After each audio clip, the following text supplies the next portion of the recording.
Blue Lock episode yang ke-38 kembali dibuka dengan sebuah potongan cerita singkat yang luar biasa menarik. Karena pada momen ini, kita pun akhirnya diperlihatkan jalanan pertempuran menegangkan antara striker nomor 1 di dalam tim Blue Lock 11 melawan pemain bertahan nomor 1 yang ada di seluruh Jepang. Siapa lagi kalau bukan Ito Shirin dan juga Oliver Aiku. Di mana tepat setelah bola liar, hasil blokir dari Ito Shisae berhasil mendarat dengan sempurna di kaki Ito Shirin. Di saat itu juga lah, Oliver Aiku pun tiba-tiba saja langsung datang secepat mungkin untuk segera memblokir jalur tembakan dari Ito Shirin. Tidak hanya itu, bahkan pada panel berikutnya, Aiku yang sudah sangat kewalahan dengan gempuran serangan bertubi-tubi yang dilancarkan oleh para pemain Blue Lock, seketika langsung berkata kepada dirinya sendiri dan juga kepada Ito Shirin. Sial, aku sangat menyesal karena telah meremehkan kemampuan dari mereka semua. Awalnya aku mengira bahwa kalian hanyalah sekumpulan striker lemah yang hanya bisa menuruti semua perintah dari pelatihnya saja. Sama seperti kebanyakan para pemain sepak bola lain yang ada di seluruh Jepang. Namun siapa sangka ternyata ego dari kalian sangatlah luar biasa tinggi. Sampai di saat pertandingan ini sedang berlangsung, kalian pun masih tetap terus bersaing satu sama lain untuk bisa menciptakan sebuah peluang demi mencetak gol ke gawang kami menggunakan caranya masing-masing. Ego itulah yang pada akhirnya berhasil membuat pergerakan dari pemain di dalam tim Blue Lock 11 menjadi sangat sulit sekali untuk diprediksi, bahkan bagi diriku sendiri.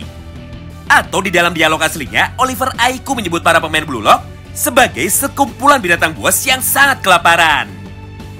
Nah, tepat setelah Aiku mengucapkan hal tersebut, lagi-lagi teori dan pemikirannya pun berhasil menjadi sebuah kenyataan. Di mana tepat setelah Aiku berhasil memblokir jalur dribble dari Ito Shirin, tiba-tiba saja dari arah yang berlawanan muncullah Isagi Yoichi yang sedang melakukan pergerakan tanpa bolanya demi membantu Ito Shirin untuk bisa mengalihkan pandangan dan juga perhatian dari Oliver Aiku supaya langsung tertuju kepadanya. Dampaknya untuk sesaat serta untuk sementara waktu, Aiku pun menjadi kehilangan konsentrasinya.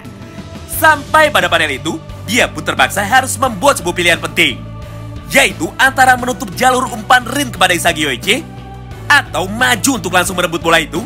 Dengan sebuah resiko, Rin malah mengoper bolanya kepada Isagi. Namun karena pada permainan sebelumnya, Ito Shirin gagal menciptakan gol dengan satu tendangan langsungnya, akhirnya Aiku pun memilih bergerak menuju ke arah sebelah kiri untuk menjaga Isagi Yoichi. Tapi sayangnya pilihan tersebut merupakan sebuah kesalahan yang sangat fatal. Karena pada panel berikutnya, Ito Shirin pun dengan cepat langsung merubah arah tembakannya. Dan di saat yang bersamaan, dia pun langsung menendang bola itu dengan keras menggunakan kaki kirinya lagi. Akibatnya, bola tersebut pun berhasil melesat dengan cepat menuju ke sudut yang jauh dari gawang Fugakuken. Hingga gol yang kedua pun akhirnya berhasil diciptakan melalui kerjasama indah antara Isagi Yoichi dan juga Ito Shirin lagi. Dan skor pun seketika langsung berubah menjadi 2-1 bagi keunggulan untuk tim Blue Lock 11. Walaupun pada pertarungan kali ini dirinya berhasil dikalahkan dengan telak, namun faktanya Aiku sama sekali tidak merasa kecewa tapi malah kembali terlihat bahagia. Karena dengan begini, maka masih ada sebuah harapan besar bagi masa depan sepak bola Jepang. Mengingat banyak sekali pemain muda yang luar biasa berbakat muncul di dalam pertandingan mereka kali ini. Nah, menariknya, tepat setelah para pemain dari tim Blue Lock sudah selesai merayakan gol kedua mereka dan kembali ke posisinya masing-masing, Aiku pun dengan cepat langsung datang menghampiri semua teman-temannya sambil berkata seperti ini. Maafkan aku ya, gara-gara kemunculan Isagi di belakangku, aku pun seketika menjadi lengah dan malah membiarkan Ito Shirin untuk menembak dengan bebas. Mendengar semua ucapan dari Aiku, Kazuma dan teman-temannya pun seketika langsung meresponnya. Hah, Aiku, kami sama sekali tidak bisa komplain kepadamu. Karena jika kau saja tidak mampu menghentikan mereka, maka hal yang sama pun juga akan terjadi jika kami ada di posisi itu. Jadi daripada memikirkan gol barusan, lebih baik kita langsung membuat sebuah rencana baru untuk bisa kembali menyamakan kedudukan sebelum pertandingan di babak pertama ini selesai. Hal serupa pun diucapkan juga oleh Ito Shisae, di mana pada panel berikutnya, Sae pun ikut memuji sistem pertahanan ketat yang dibuat oleh Oliver Aiku. Dan di saat yang bersamaan, dia pun malah langsung menyalakan Suto Sendo lagi dengan berkata seperti ini. Woi striker bodoh, seberapa banyak lagi kah kau ingin terus gagal? Asal kau tahu saja, semua rentetan serangan beruntun dari tim mereka bisa terjadi karena kesalahanmu. Mengingat seharusnya kau bisa mencetak gol dengan satu buah peluang dan juga kesempatan emas yang sudah aku berikan kepadamu berkali-kali. Tidak hanya sampai di situ, karena pada panel berikutnya, saya pun dengan tegas kembali berkata kepada mereka semua. Ingat, jika tim kita kalah, maka timnas Jepang akan dibubarkan. Dan posisi kalian semua akan langsung digantikan oleh para pemain inti dari tim Blue Lock Eleven. Jujur, aku sendiri sama sekali tidak peduli jika sampai hal itu terjadi. Oleh karena itu, jika kalian masih tetap bermain dengan cara seperti ini, maka bersiaplah menerima konsekuensi atas semua kesalahan kalian. Mendengar semua ucapan dari Toshizae, seketika semangat bertarung dari para pemain inti tim Jepang pun akhirnya kembali membara. Hingga pada panel berikutnya, mereka pun sudah siap untuk mencurahkan semua tenaga yang saat ini mereka miliki di sisa waktu 3 menit terakhir tersebut. Scene pun kembali berpindah. Sesaat sebelum pertandingan itu kembali dilanjutkan, kini kedua kesebelasan pun seketika langsung berubah formasi mereka menjadi sebagai berikut. Di satu sisi, tim Blue Lock Eleven mengganti formasinya dari 3-5-1 menjadi 5-4-1. Di mana hampir semua pemain mereka akan berfokus untuk turun ke lini pertahanan. Dan hanya menyisakan lagi saja seorang diri yang menunggu di depan gawang. Hal ini dilakukan demi mengatasi permainan total football dari Toshizae yang super cepat, sekaligus menjaga keunggulan mereka di babak pertama. Sedangkan di sisi lain, tim Jepang pun juga ikut berubah formasinya. Dari yang awalnya 4-4-3 menjadi 2-5-4. Di mana hampir semua pemain mereka akan fokus untuk membantu Toshizae dalam melakukan penyerangan. Dengan hanya menyisakan Kazuma dan juga Oliver Aiko saja pada lini pertahanan mereka. Untuk lebih jelasnya kurang lebih seperti ini. Pertama, tepat setelah peluit tanda dimulainya kick-off yang keempat sudah dibunyikan, saya pun dengan cepat langsung membawa lari bola yang ada di kakinya menuju ke area pertahanan dari tim Blue Lock. Dengan dibantu oleh ketiga orang pemain lainnya, yaitu Kitsune, Kentocho, dan juga Suto Sendo. Melihat semua hal itu di depan matanya, Rin pun tidak bisa tinggal diam. Oleh karena itu, pada panel berikutnya, dia pun segera berlari menuju ke arah Toshizae dengan niat untuk menghentikannya. Namun nampaknya kali ini saya sama sekali tidak ada niat untuk meladeni adiknya bertarung lagi. Mengingat waktu mereka yang tersisa hanya tinggal hitungan detik saja.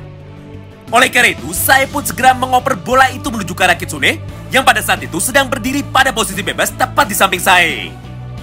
Kedua, setelah bola tersebut sudah ada di kaki Kitsune, kini giliran Isagi dan juga Bajira yang langsung bergerak dengan cepat menuju ke arahnya dengan niat untuk menghentikan mereka tidak peduli apapun yang terjadi.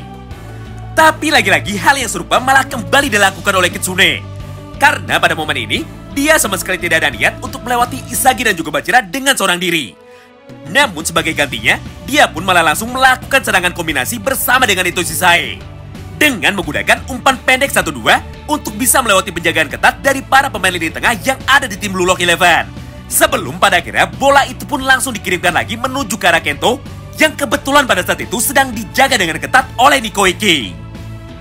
Walaupun pada awalnya Nico sempat mencoba merebut bola itu dengan cara yang sama seperti sebelumnya, namun kenyataannya kali ini Nicola yang harus kecewa. Karena ternyata pergerakan dari Kento jauh lebih cepat daripada respon yang bisa dikeluarkan oleh Nico Iki. Akibatnya, Kento pun berhasil melesatkan satu tendangan supernya menuju ke arah gawang dari tim Blue Lock Eleven.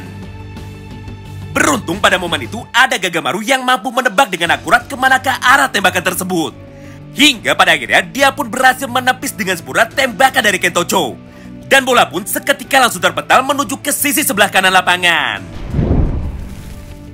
Ketiga, tepat setelah Gagamaru berhasil menggagalkan tembakan langsung dari Kento, saya pun dengan cepat langsung berlari menuju ke arah bola liar. Dan di saat yang bersamaan, dia pun langsung membawa lari bola itu menuju ke area kotak penalti. Setelah sebelumnya, dia berhasil melewati penjagaan ketat dari Isagi Uchi dan juga Meguru Bachira. Nah, pada momen ini, sebenarnya saya bisa saja mencetak gol yang kedua bagi tim Jepang U20 dengan menggunakan caranya sendiri. Namun, karena tujuan dari saya adalah mencari orang yang bisa mencetak gol melalui umpan yang dia kirimkan, akhirnya pada panel selanjutnya, saya pun malah memilih untuk langsung mengirimkan satu umpan jauhnya ke arah Suto Sendo lagi. Sebagai sebuah ujian terakhir bagi tim Jepang. Apakah mereka memang layak untuk dibantu oleh Toshizae? Atau malah saya akan meninggalkan mereka dan membiarkan Jepang tetap kalah pada pertandingan kali ini? Sayangnya lagi-lagi Toshizae pun harus kecewa. Karena ternyata satu umpan indahnya itu tidak mampu diterima dengan sempurna oleh Suto Sendo. Akibatnya Sendo pun mulai kehilangan kendali. Dan pada satu momen yang sama, Rin pun langsung menendang dengan keras bola itu menuju ke arah yang berlawanan. Hingga sampailah kita pada poin yang kelima, Sekaligus poin yang terakhir dari semua rangkaian serangan beruntun yang dilakukan oleh tim Jepang U20. Di mana pada momen selanjutnya saya pun malah menjadi semakin emosi. Karena dalam 3 kali kesempatan yang telah diberikan oleh dirinya, ternyata striker andalan dari tim Jepang tidak mampu mencetak 1 gol pun menuju ke gawang lawan. Hal itulah yang membuat saya akhirnya malah langsung memutuskan untuk menembakkan 1 bola liar yang terpental ke arahnya dengan sangat kencang sekali. Walaupun kenyataannya saat itu dia sedang berada pada posisi yang sulit. Beruntungnya pada momen yang sama itu, Aryu Jubei berhasil merespon dan juga mengalau tembakan dari Toshi Sae dengan menggunakan tendangan karatenya. Akibatnya bola pun seketika langsung terpental dengan jauh menuju ke sisi sebelah kiri lapangan. Dan gol pun kembali gagal tercipta melalui rangkaian serangan beruntun yang dilakukan oleh tim Jepang U20. Semua momen menegangkan ini pun terus berlangsung selama beberapa saat. Hingga pada panel berikutnya, peluit tanda berakhirnya pertandingan di babak yang pertama pun langsung dibunyikan. Dengan skor sementara masih 2-1 bagi keunggulan untuk tim Blue Lock Eleven. Melihat dan menyaksikan sebuah penyelamatan gemilang yang berhasil dilakukan oleh Gagamaru dan juga Aryu, seketika semua pemain dari tim Blue Lock pun langsung berlari ke arah mereka untuk merayakan kemenangan ini. Mulai dari Nikoiki, Chigiri, Setsuro Nagi, Isagi dan juga Meguru Bachira. Hal yang serupa pun dirasakan juga oleh komentator dan juga para penonton yang menyaksikan pertandingan ini secara langsung. Di mana pada momen itu, terdengar suara teriakan yang sangat bergemuruh menyebutkan nama Blue Lock berkali-kali. Bahkan pada panel berikutnya, salah satu komentator tersebut mulai berkata seperti ini kepada semua orang. Blue Lock sungguh luar biasa mengejutkan. Padahal mereka adalah tim yang tidak pernah muncul sama sekali di dalam skena sepak bola Jepang. Tapi kenyataannya di dalam hal kemampuan mereka jauh lebih unggul. Hingga berhasil membuat pemain bintang sekelas Toshi Sae sampai harus menerima kekalahan seperti ini. Seluruh euforia kemenangan ini pun terus berlangsung selama beberapa saat. Hingga pada satu panel yang sama ini, kita pun juga diperlihatkan sebuah rangkaian interaksi yang sangat menarik dari orang tua para pemain Blue Lock. Khususnya Chigiri, Isagi dan juga Meguru Bachira. Di mana pada momen tersebut nampak kedua orang tua Isagi dan juga Bachira yang saling mengucapkan rasa terima kasihnya. Karena berkat adanya Isagi Yoichi, akhirnya untuk pertama kali di dalam hidupnya, Bachira bisa menemukan seseorang yang bisa membuatnya sangat bahagia ketika dirinya sedang bermain sepak bola. Hal yang serupa pun terjadi juga kepada Hyoma Chigiri. Di mana pada momen selanjutnya, nampak teriakan dari 2 orang wanita cantik yang ada di tribun penonton. Melihat hal itu tentu saja Karasu dan juga Otoya tidak bisa tinggal diam. Hingga mereka berdua pun dengan cepat langsung bertanya kepada Chigiri mengenai siapakah wanita cantik yang sejak tadi terus memanggil nama dirinya. Mendengar pertanyaan tersebut sambil malu-malu, Chigiri pun langsung menjawabnya bahwa orang yang memanggilnya sejak tadi adalah kakak perempuannya. Namun hal yang sebaliknya justru malah terjadi pada kubu timnas Jepang. Karena pada satu momen yang sama ini, nampak ekspresi yang sangat kecewa terlihat dari raut wajah para pemainnya. Mulai dari Kazuma Nio, Darai, Teppei, dan juga Oliver Aiku. Bahkan di dalam lorong stadion pun sempat terjadi sebuah tragedi pertengkaran yang luar biasa hebat antara Iwan Bule melawan pelatih Yasumori. Di mana pada panel tersebut Iwan pun dengan penuh emosi langsung berkata seperti ini kepada Yasumori. Aku tidak butuh alasanmu.